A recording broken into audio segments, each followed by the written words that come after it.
দর্শক, রংপুর থেকে নদী ভাঙনের বিষয়ে সবশেষ জানাচ্ছেন সহকর্মী রবিউল ইসলাম।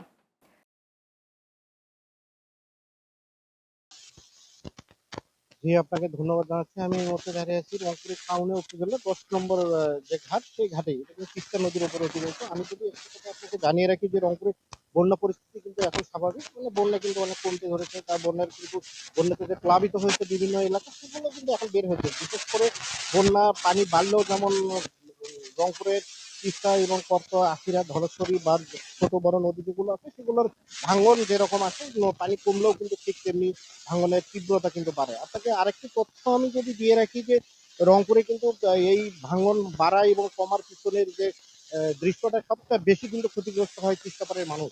তবে তিস্তা মহাপরিকল্পনা বাস্তবায়ন যতদিন না হবে ততদিন কিন্তু তারা এই ধরনের ক্ষতির মুখেই পড়বেন বলে এমন বলেছেন স্থানীয়রা। তবে স্থানীয় কিছু লোকজন আমাদেরকে যে কথাগুলো বলেছেন যে তাদের বাপ দাদার যে স্মৃতি, সেই স্মৃতিটুকুও কিন্তু এই তিস্তা নদী কেড়ে নিয়েছেন।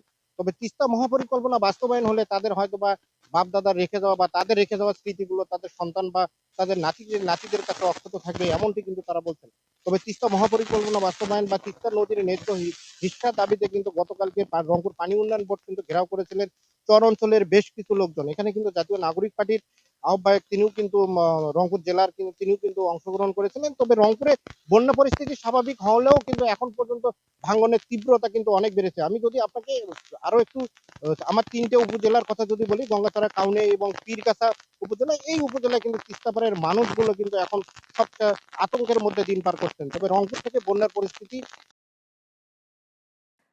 ধন্যবাদ রবিউল আপনাকে।